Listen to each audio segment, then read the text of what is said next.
Assalamualaikum warahmatullahi wabarakatuh. Apa kabar teman-teman semua? Semoga semuanya dalam keadaan sehat dan selalu dalam keadaan semangat. Berjumpa lagi dengan saya yang Esa Elia dalam video pembelajaran komunikasi bisnis. Apa saja sih materinya? Yuk simak videonya. Yang pertama, ada dasar komunikasi dan komunikasi bisnis. Komunikasi bisnis merupakan salah satu hal yang penting dalam menjalankan suatu bisnis atau perusahaan. Komunikasi ini bisa diartikan sebagai suatu komunikasi yang dilakukan secara verbal maupun nonverbal, di mana dalam kondisi ini berisi pendapat, ide, gagasan, maupun informasi. Komunikasi ini dapat dilakukan secara personal maupun impersonal. Adapun menurut pendapat ahli, salah satunya William Albeck, yaitu komunikasi bisnis adalah pertukaran informasi, gagasan, pendapat, instruksi yang punya target tertentu yang dihidangkan secara personal maupun impersonal melalui lambang atau sinyal. Tujuan dalam komunikasi bisnis diantaranya yaitu memberi informasi atau informing, melakukan persuasi atau persuading, melakukan kolaborasi atau collaboration, melakukan integrasi atau integrate dengan audiens. Selanjutnya ada bentuk-bentuk komunikasi bisnis. Dalam dunia bisnis, komunikasi bisnis memiliki dua bentuk yang lazim yang dapat dijadikan sebagai acuan dalam berkomunikasi. Dua bentuk ini yaitu komunikasi verbal dan komunikasi nonverbal. Yang pertama ada komunikasi verbal, diambil dari kata dasarnya yaitu verbal. Komunikasi verbal ini menggunakan satu kata atau lebih. Dalam dunia bisnis, bentuk komunikasi verbal ini digunakan baik secara tertulis maupun secara lisan dengan struktur dan terorganisasi dengan baik dalam menyampaikan pesan atau informasi kepada komunikan atau penerima pesan. Nah, yang kedua ada komunikasi nonverbal. Komunikasi nonverbal ini merupakan bentuk komunikasi yang berlangsung menggunakan bahasa, tanda, simbol, dan tubuh.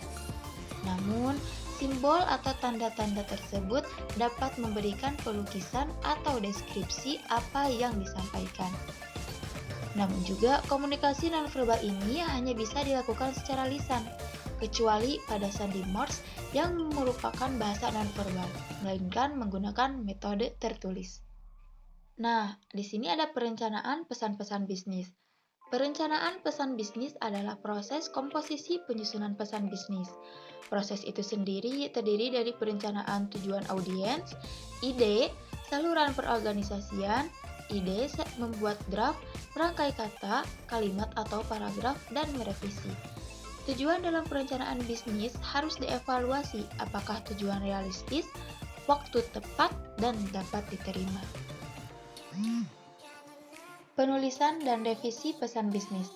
Agar pesan bisnis efektif, diperlukan pemahaman terhadap proses penyusunan pesan bisnis. Proses penyusunan pesan bisnis ini umumnya terdiri dari 3 tahap sederhana, yaitu 1. Perencanaan pesan, 2. Penyusunan pesan, 3. Revisi pesan. Adapun di sini revisi pesan bisnis yaitu pesan yang telah disusun dikaji ulang untuk memastikan apakah ide atau gagasan yang diungkapkan sudah memadai. Berbagai kegiatan pada tahap revisi adalah 1. Menyunting pesan, 2. Menulis ulang, 3. Memproduksi pesan, dan yang keempat mencetak pesan.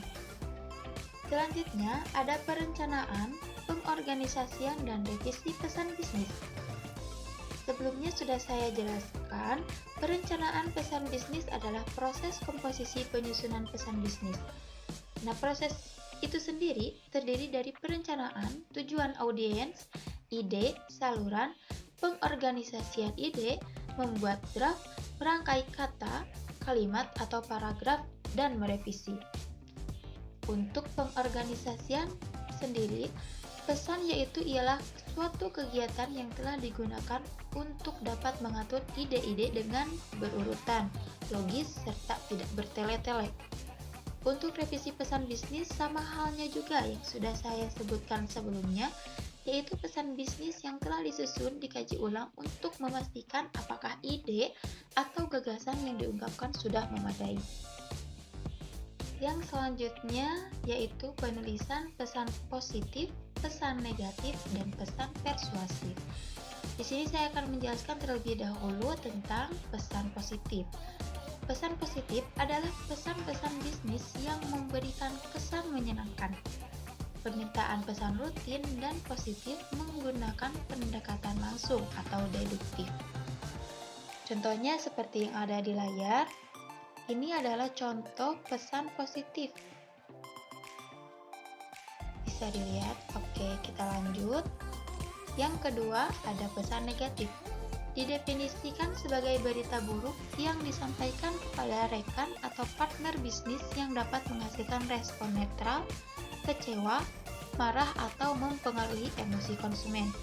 Pesan negatif, walaupun membawa berita buruk, harus tetap disampaikan ya.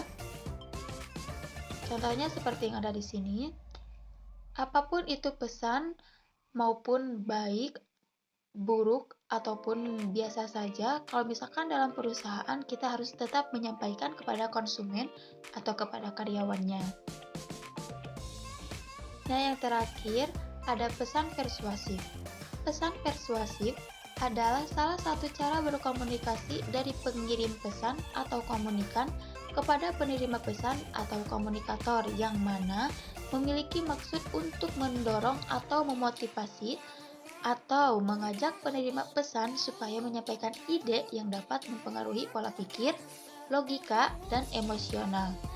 Dan sebagai outputnya, komunikator melakukan sesuatu dengan sadar dan sengaja baik melalui pesan verbal dan nonverbal. Contohnya seperti yang ada di layar teman-teman sekarang. Ini adalah contoh pesan persuasif. Bisa dimengerti? Oke teman-teman semua, itu tadi materi komunikasi bisnis yang dapat saya sampaikan. Semoga semua teman-teman di sini dapat mengerti dan memahami apa yang saya sampaikan dan juga dapat diterapkan di dunia kerja nanti. Semoga semuanya tetap sehat dan tetap semangat dalam belajar. Sekian dari video kali